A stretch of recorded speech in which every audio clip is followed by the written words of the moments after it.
Amen. Praise the Lord. Palagpagan natin Diyos, mga mahal. Una sa tanan, lahat ay tinagtaas pagpuri, pagluwalhati, alang lang sa ating pinagmahal Panginoon.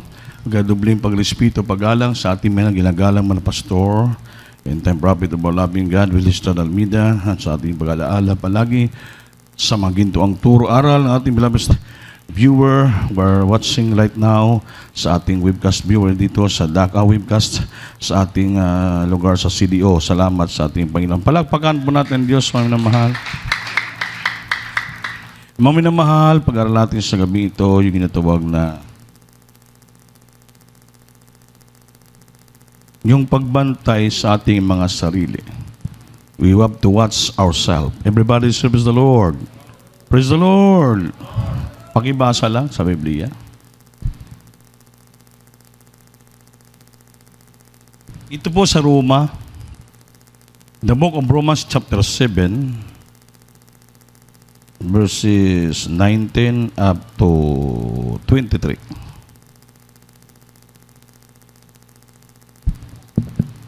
Hallelujah, praise the Lord. Libro sa mga taga-Roma, Kapitulo 7, versikulo 19 hantod sa versikulo 23. Kay dili ako mubuhat sa maayo nga gitinguha ko, nga mao hinuoy ginabuhat ko ang dautan nga wala ko tinguhaa. 20.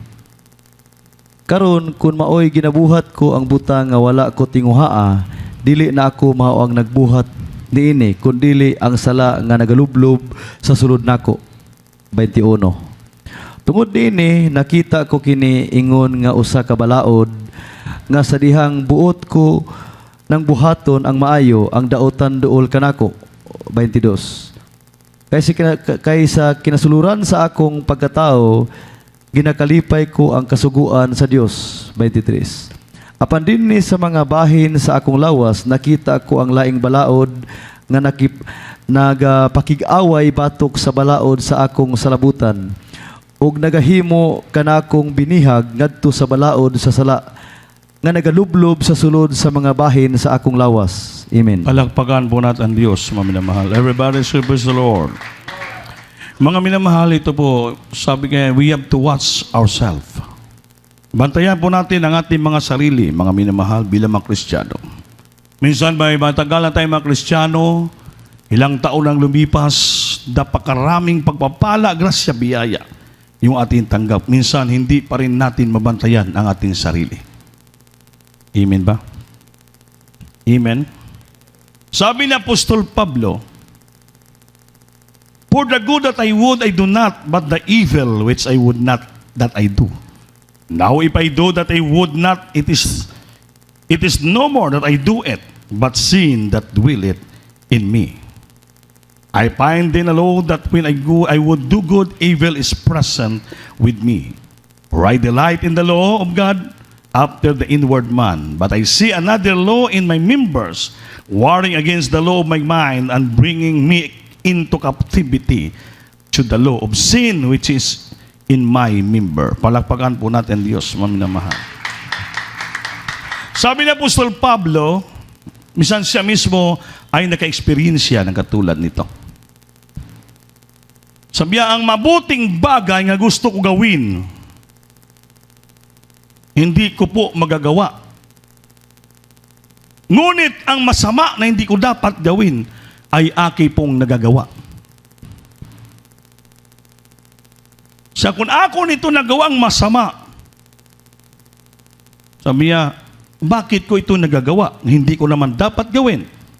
So kung nagawa ko yung masama, hindi na po ako ang gumagawa nito, kundi yung kasalanan na sa loob ng puso ko. Nakita ko ang kasuguan,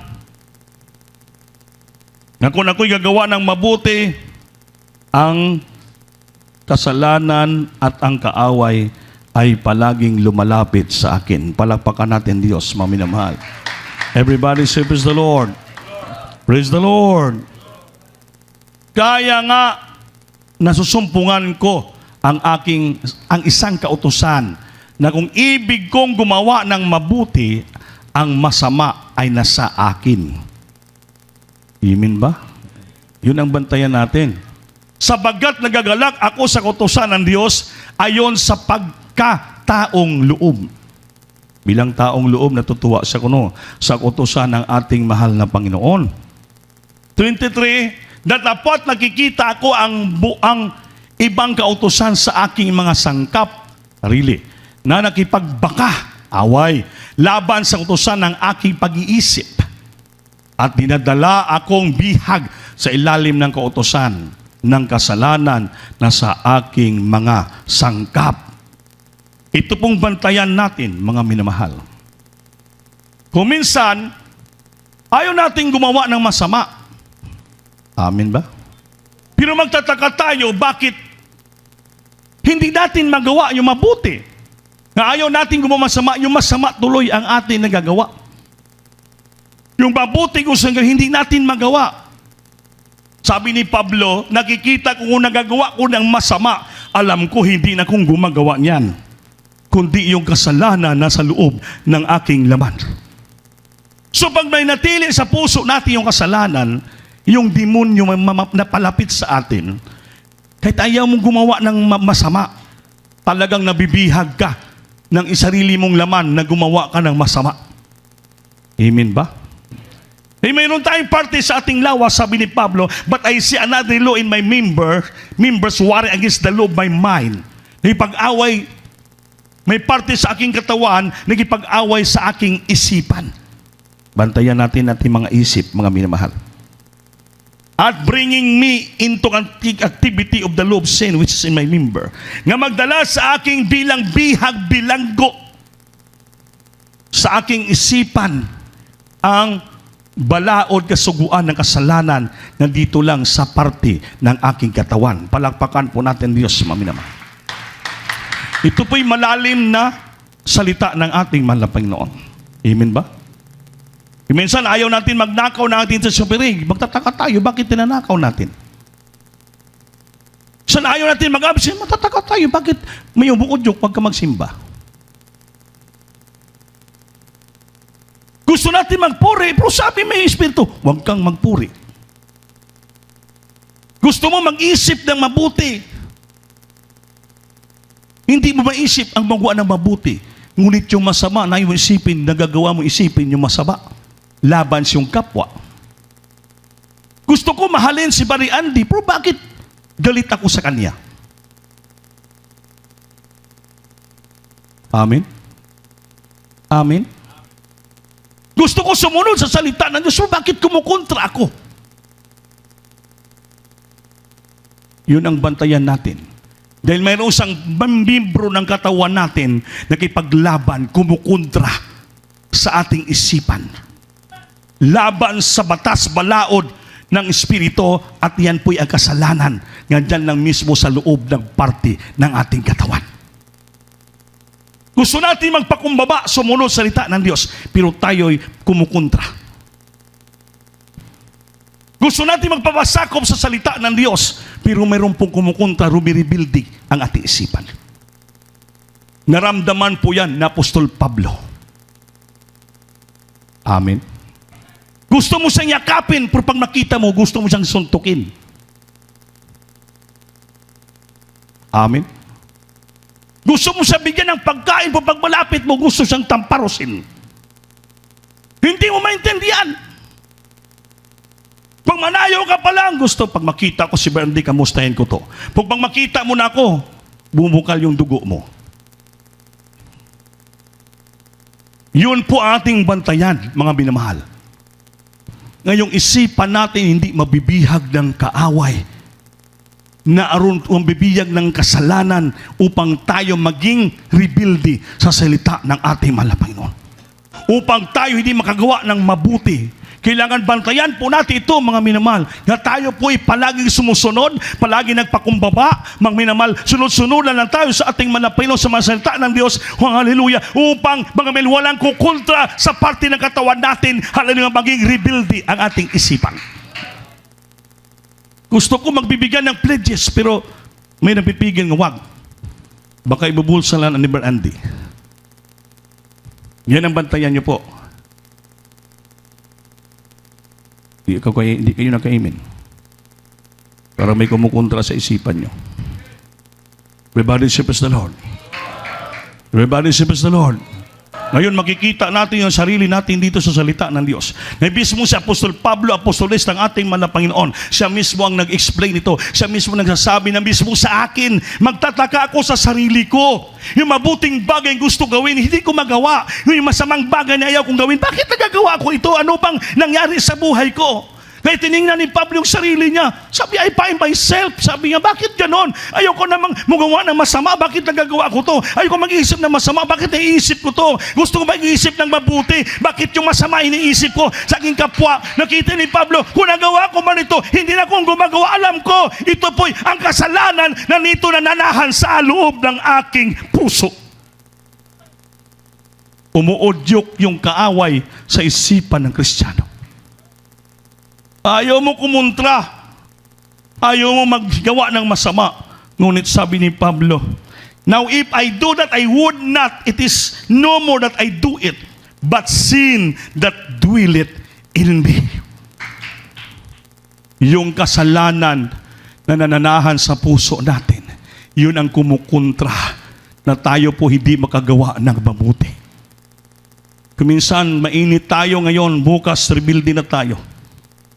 Ngayon, mainit tayo, bukas kumukontra na tayo, magtataka ka. Bakit? Mayroon pa pong kasalanan, hallelujah, na natili sa loob ng puso natin. Kailangan alisin po natin yung kasalanan na sa loob sa puso natin. Yan pong magagapos ka natin. Sabi that bring you into captivity to the law of sin. Yung pong natili sa puso natin kasalanan, ito po magdadala sa atin. It brings you into captivity to the law of sin. Magbibihag sa'yo, magdadala sa'yo, nagagapusin ka, bilangguin ka, captive, papunta sa sala, sa kasuguan ng kasalanan, nga dyan lang mismo sa loob ng ating parte, ng ating buong katawan. Everybody say praise the Lord. Everybody say praise the Lord. Yan pong bantayan natin, mga minamahal. Kaya dito po, ang paglilingkod sa Diyos, kailangan palagi kang positibo. Alam niyo bang positibo?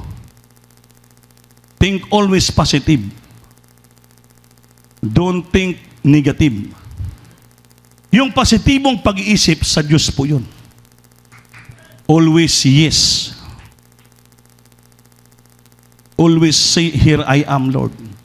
Pero kung negatibo sa puso mo, ang imong sagot pirmi, ayaw ko. Kamo lang diha. Bahala na kamo. Ayaw kong sumunod, ayaw kong magpasakop, kayo lang diyan. Yun po ang negatibo nga pag-iisip. Ayaw mong sumunod, ayaw magpakumbaba, ayaw magpasakop, yan po ang negatibo. Ang author ng negative thinking, walang iba, yung kaaway, si Satanas. Paisipin ka ng masama. Yan ang sabi ni Apostol Pablo, but I see another law in my members warring against the law of my mind, and bring me into captivity to the law of sin which is in my member. Yun ang tandaan po natin, mga minamahal. Na hindi tayo mabihag ng balaod ng kasalanan na sa isipan sa loob ng katawan natin. Maraming Kristiyano dito na babagsak. Amen? Matagal ang Kristiyano, grabe ng pagpapala. Side by side na pagpapala. Pero in the end, makita nimo maging rebelde pa sa church. Kukontra pa sa patakaran ng iglesia. Pero mga Kristiyano dito, pag nahuli yung kasalanan nila, nagre-retaliate ang puso, kumukontra sila, umuupos. Naghanap sila ng butas. Magre-retaliate. Alam nyo ba nagre-retaliate? Ha? Gumaganti, naghahanap ng kakampi, ng susumbat. Yan po ang sabi ni Pablo nga there's I see another law in my member warring against the law of my mind. Nakita yan ni Pablo. Mayroong kumukontra, ipag-away against the law of my mind. Nga dapat naman kung wala yan sa puso isipan mo, mga minal, wala yung ginatawag na another law, war against the law by mind. Ano yon? Ano yon? Yun yung pinaka number one nga tool si Satanas. Ano yon? Garbo. Pride. Because pride go into destruction.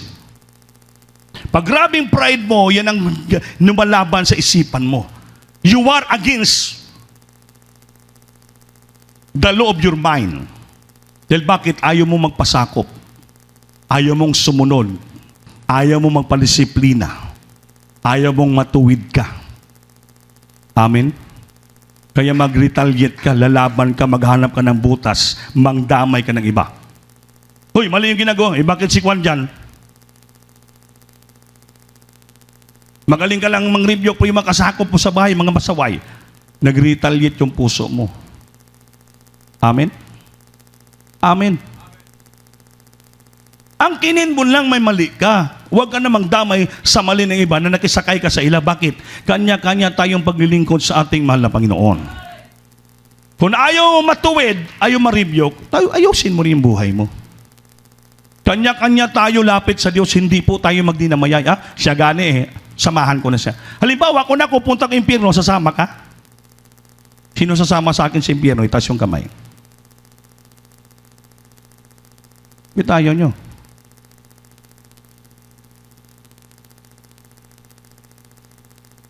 Be wise. Kung nakita mo yung kapwa mo gumawa sama, sundin mo siya. Gayahin mo siya. Yan ang mali. Yan ang ito ng negative mind. Yan po ang umaaway sa isipan mo na balaod sa parte ng katawan mo. Kulang ka sa pagpasakop, kulang ka sa pagpakumbaba, kulang ka sa pagsunod sa Diyos. Mayroon pong kumukontra sa isipan mo. Kailangan tanggalin mo yan. Pag hindi mo tinanggal yan, mawala ka sa linyada ng ating Panginoon. Because of pride. Pag ma-review ka, hindi na ako sasamba. Kung hindi ka sasamba, sinong talo? Doon ako magsamba kay Kibuloy. Mabuti. Si Kibuloy, anak ng Diyos na ngayon. Di ikaw, ano ka? Lolo mo si Kibuloy, apo ka niya. Oh. Ang paglilingkod sa Diyos, mga minal, wala itong pinugsanay. Sabi ng Biblia, whosoever ang gusto lang lumapit, uminom ng tubig ng buhay. Kung ayaw mo lumapit, uminom ng tubig ng buhay, depende sa'yo yan. It's up to you.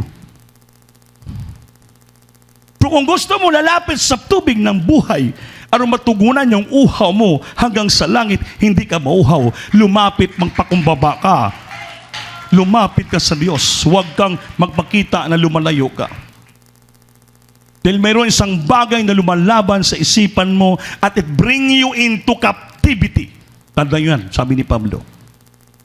It bring you into captivity to the law of sin, which is in your member. Tandaan natin yan, mga kapatiran. Maging sigurista kita. Wala nang pinakadamis sa gawin natin, magpakumbaba na lang tayo. Suportahan yung gawain, sumunod na lang kayo. Ang kinin mo na may kasalanan ka, humingi ka ng sorry, pakumbaba ka. Huwag ka na manumbat pa ng iba. Amen? Bakit si Juan? Pamayaan mo rin sila kung nagkakasala sila. Kung nagkakasala sila, papatayin sila ng Diyos din yun. Ikaw nagkasala ka rin, papatayin ka rin. Pareho lang kayo. Pero katulad doon sa Dubai, na-assign ako, marami reklamo. Sabi yung preacher na doon, kinukuha yung tension offering. Di, nangaral ako. Sabi ko, kung yung dating na-assign ditong preacher, hindi naman talaga full-time yung preacher, dito lang nagtrabaho, naging preacher. Kinukuha yung tithes offering nyo, nakikita nyo, bayaan mo papatayin siya ng Diyos. Sabi ng preacher, gumanon siya. Ngayon, kung kayo naman na kapatid, hindi ko magbigay ng tithes offering nyo, papatayin din kayo ng Diyos. Ano gusto nyo ba? Mamatay tayo lahat? Kung mamatay tayong lahat, wala nang papuntang langit. Adios. Dito po, individual ang pagsunod sa kalooban ng ating Panginoon. Basta importante, sinusunod mo ang kalooban ng Diyos. nagpapasakop ka, naging banal ka, naging perpekto ka, naningkamot ang sisikap ka, sa kaliwala ng ating kahinaan, kaluyahon, mga magkakamali, nagpapakumbaba tayo, nagsisikap tayo, naningkamot tayo nga lumapit sa ating mahal na Panginoon. Pinagsisihan po natin, kaya gusto natin maperpekto, gusto natin mabago, gusto natin pagpalain ng Diyos, gusto natin mapaginabangan, magamit tayo ng ating mahal na Panginoon. Huwag natin idama yung sarili natin sa ibang tao kung nagkakasala sila. Pamayaan mo sila. But sabihin mo kami unfair? Hindi pantay yung aping pag-treat sa mga tao rito. Nagkamali ka. Hindi kami nagkukulang sa mga tao dito. Kahapon na, nagmi-meeting kami rito. Pinag-review ko lahat ng mga manggagawa. Yung mga tao sa balay, pinapagalitan ko lahat yan sila. Yung tinitingnan nyo dyan, pamangkin namin, kinikino pinakanta, suspended ko na eh. Sabi ko, suspendido ka na. Pili kong tinitingnan dito ng mga iba. Yung mga tao yung pinagalitan, mag-ayos kayo dito. Hindi ko mag-ayos dito, masira kami. Labas na lang kayo. Wala ditong gitawag na favoritism. Lahat dito sinasabi. Sa mga anak ko magkamali, tinutuwid, pinapangaralan ko sila. Kulang na lang, sisipain ko sila. Kaya ayaw ko masira yung gawain ng ating manapay. No? Mahal namin kayo, mga kapatid. Eh kung yun nagkakamali kayo, sumunod kayo sa patakaran, magpakumbaba kayo para papalain kay Diyos. Huwag ipakita na kayo nagre-rebuild, kumukontra kayo sa iglesia. Wala pong panalo dyan. Kayo ang talo. Hindi kayo samba, halis kayo dito, saan kayo pupunta? Sabi ng Biblia, nakakatakot na bagay na mahulog ka sa kamay ng Diyos. It is a fearful thing to fall into the hands of the living God. Lahat tayo dito may kahinaan. Walang perpekto dito. Ang taong perpekto, hindi tagalupa, tagalangit yan. Lahat dito may kahinaan. Kung kami may kahinaan, kayo rin, bas grabing kahinaan nyo sa inyo sa labas. Kung sabihin nyo, dito wala kabanalan, bas grabe ka mo sa labas na wala kayong kabanalan. Di marami kami nakita sa labas, grabe, walang kabanalan. Sabihin nyo dito sa loob mga tao, walang kabanalan, mas grabe kayo sa labas. Wala kayong kabanalan. Nakikita namin kayo. Pero nagagalit ba kami sa inyo? Nagsusumbat ba kami sa inyo? Hindi. Bakit? Minamahal namin kayo. Inunawa namin kayo. Dito, makita lang nyo, akusahan nyo yung mga tao dito. Mga minamahal. Kung mag-akusahan tayo lahat dito, walang mangyari sa buhay natin. Lahat tayo dito, kanya-kanya na nagsisikap para mapalangit tayo. Dahil ayaw natin maimpyerno, nagsisikap sa kabila ng ating lapses, sa kabila ating pagkukulang, sa kabila ating makahinaan, nagsisikap tayo lumapit sa ating Panginoon. Walang perpekto dito. Mga tao sa pasos, mga chismosa yan, mga libakir-libakira, wala yan. Pero sila tinanggap ng Diyos dito, bakit nakita ng Diyos ang pagsisikap nila? Walang marunong dito, halos mga bulok lahat. Kung sabihin mas marunong ka mo, nagmamayabang ka na. Kaya sabi ng Diyos, nagmamarunong ibababa ng ating Panginoon. Si Pablo, iba, abogado, marunong yan. Pero hindi niya sinabi ako abogado, hindi siya sinabi ako nagmamalaki. Wala, sabi ni Pablo, lahat kong abot sa buhay ko, inihap kong kalugihan, iti lamang dumi sa harapan ng Diyos. Wala si Pablo nagmamalaki sa kanyang inabot sa kanyang buhay. Nagpakumbaba si Pablo sa niya para gusto ko lang maabot ang halangdon excellency ng ating mahal na Panginoon. Inisip ko lahat. Everything I gain, I counted loss for Christ, but dang. Ano yung dang? Iti.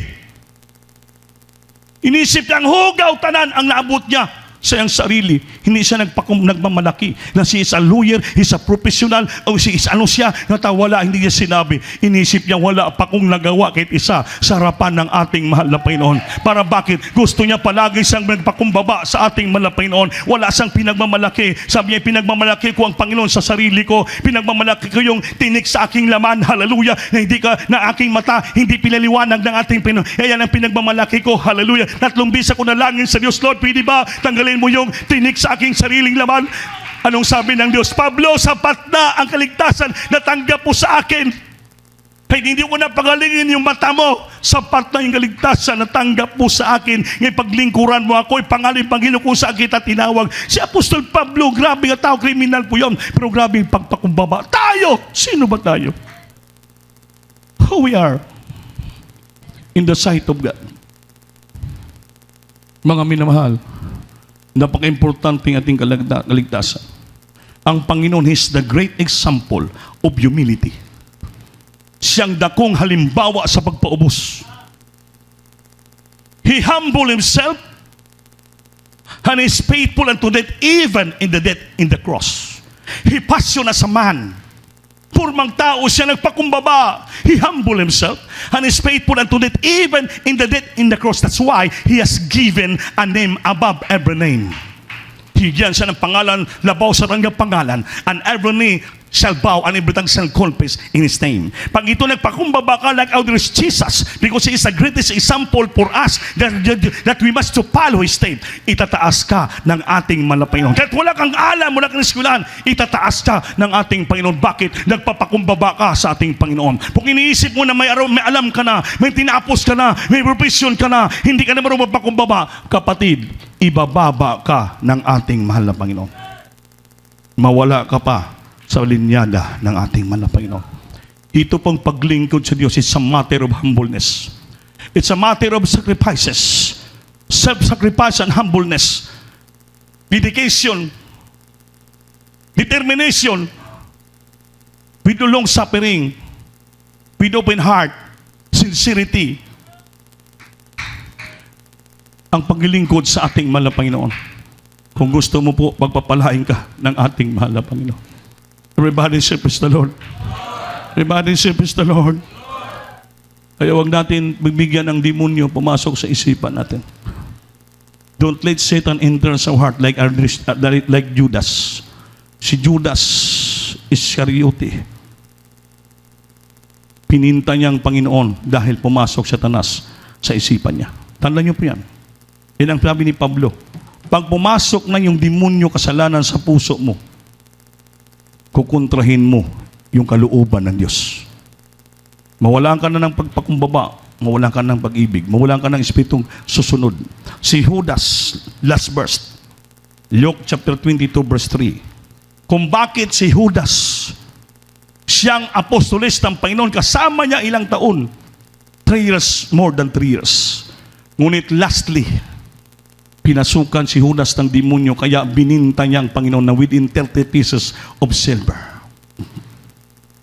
Mga minamahal, nawa, huwag natin papasukin ang kaaway sa isipan natin. Ngayon pong lalaban sa ating kukontra, making a war against the law of our mind at bring you into captivity to the law of sin. Bibirahin tayo papunta sa malaod ng sala, mawala tayo sa Diyos. Pakibasa, brad. Lucas 22:3.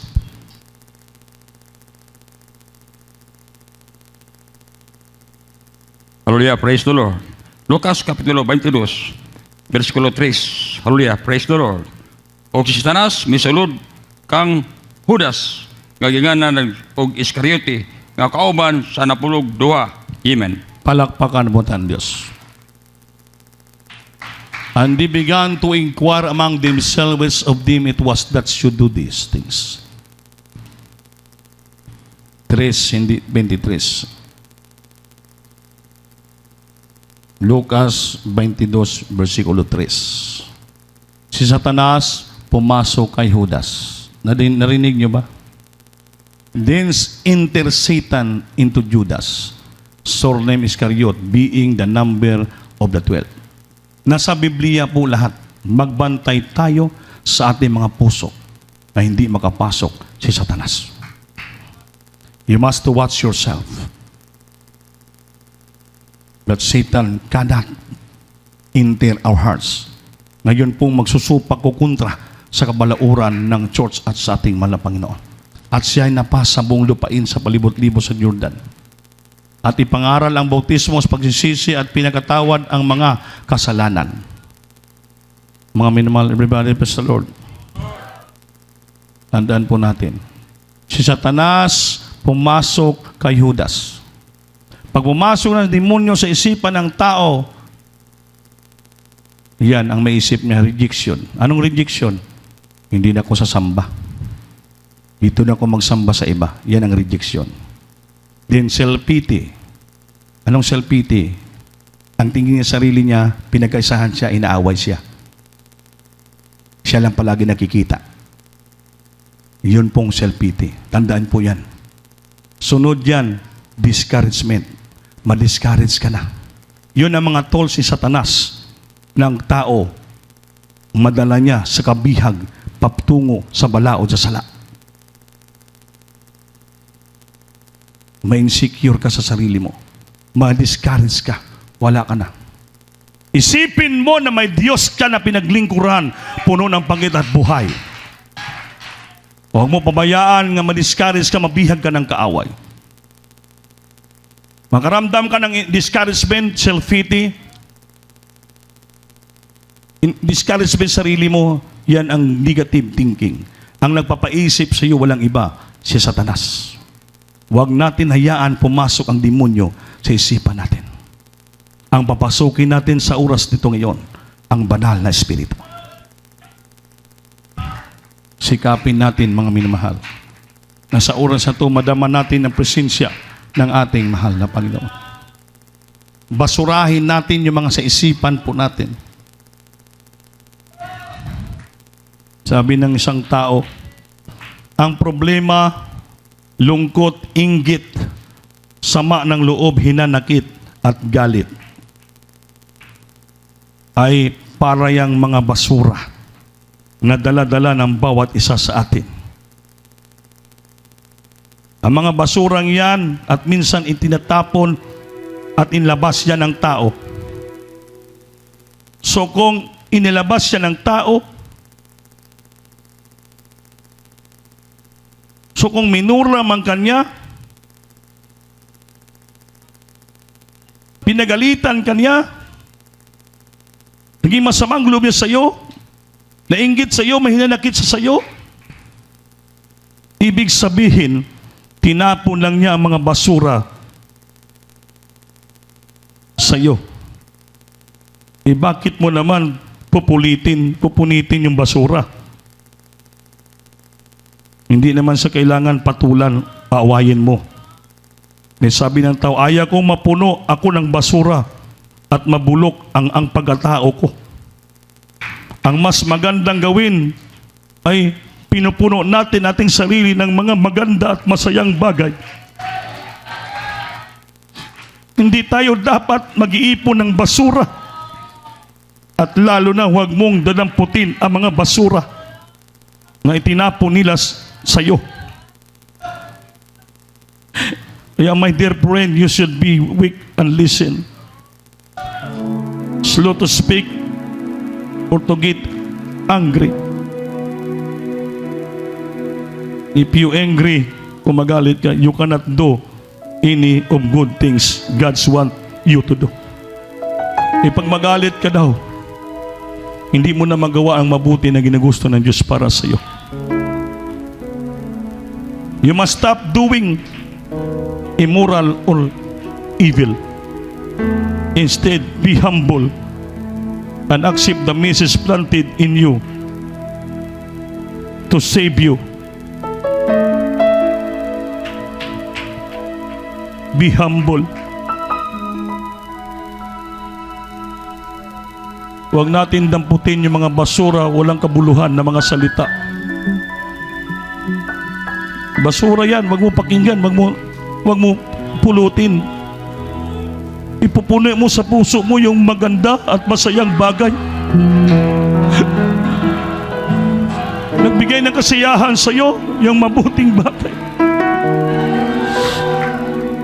Hindi yung mga basura na tinatapon ng tao sa iyo. Alam mo, basura, pulutin mo. Mabubulok ka. Pagpulutin mo yan at tanggapin. Dahil basura yan. Hallelujah.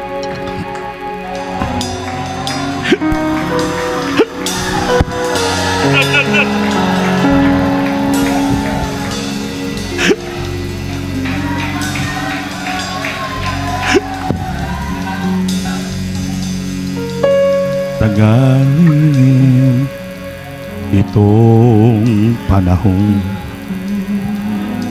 walang sagot sa aking mga tanong. Ang isip ko lito at gulong-gulong.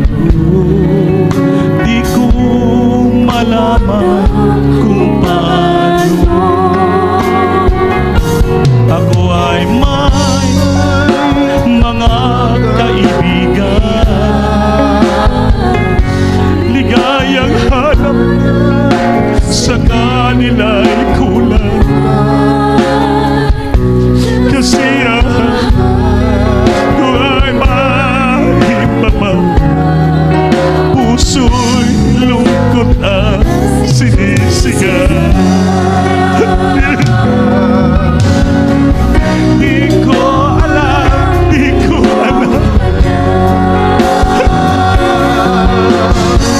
sa akin may isang nagmamahal. Tunay na di ko alam, si Jesus malay pag-asa na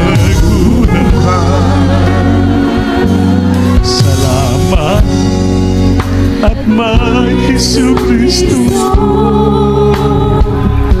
pag-ibig niya dapat na totoo, katugunan sa mga anak mo. Siyang pag-asa ng buhay ko. Sige. Kaya ngayon ako'y nagagalaw, sa akin mayroong isang nagmamahal. Tunay na aking alam, si Jesus pala'y pag-asa ng buhay. Sige kaya ngayon ako'y nagagalaw, sa akin mayroong isang nagmamahal. Tunay na aking alam, si Jesus pala ikaw ang pag-asa ng buhay, Lord. Di ko alam, di ko alam, sa akin mayroong isang nagmamahal. Tunay na hindi ko alam, si Jesus pala'y pag-asa ng buhay. Si Jesus pala'y pag-asa ng buhay. Si Jesus ang pag-asa ng buhay natin. Singgit talaga. Buhay. Hallelujah, hallelujah. Jesus. Salamat po, malapang noon. Sa mga salita mo nagpapalaala sa amin na dapat hindi kami mahibihag na sa isipan na magpakumbaba kami katulad sa iyo, Lord. Na ikaw lang ang aming pag-asa ng buhay. Ikaw lang ang pag-asa ng aming buhay. Wala kaming pag-asa sa iba. Ikaw lang ang pag-asa ng aming buhay. Ikaw lang nangako ng buhay na walang ka. Ikaw lang ako nagaligtas. Saan kami maparoon? Wala lang kami mapuntahan. Dahil sa iyo lang kami nagkaroon ng pag-asa ng buhay. Taas yung kamay, mga mil, dumalangin tayo. Manalangin tayo na madama natin yung presensya ng Diyos. Kailangan natin banal na Espiritu na siya mag-control sa ating isipan, puso, lahat, parte ng ating buong katawan, na hindi tayo mabihag ng kaaway upang madala tayo sa kasuguan ng kasalanan. Upo man lang, Panginoon, sa mga oras na to, nandito kami nagsusumamo sa iyo. So, natalangin yung propeta Aming beloved noble Pastor, Lord. Salamat sa mga salita mo na nagturo sa amin. Tumimo sa puso isipan namin. Yung hindi nakaunawa, paunawain mo sila, Lord. Buksan mo puso isipan nila. Na maunawaan nila yung salita mo, na itong salita mo ang nagtuturo sa amin, nagtutuwid sa aming landas ng buhay. Di ikaw lamang ang pag-asa na aming buhay, Lord. Wala na kami ibang mapuntahan, ikaw lang, Lord. We always come to you, my dearest Jesus. Tulungan mo kami, masurvive kami sa spiritual naming buhay. Turuan mo kami magpakumbaba, sumunod, magpasakop sa iyo upang kami pagpalain mo sa material mo sa labagay. Bless us so much, Lord, to the first leading privileged pastor. In Jesus' name. Sing it, hallelujah.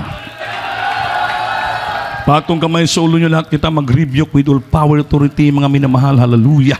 Yes, Lord, minsan palibaba ang kapangyarihan mo sa aming kaligitnaan, Lord. Pagpapalain mo kami lahat sa oras na to. Ay by the power of darkness, demons, infirmity, sickness, and disease. Cast out! Cast out! Cast out! Cast out! From the children, the might of be healed, right of problems on by his blessed thy children, financially, peace, fit, right of God, Lord.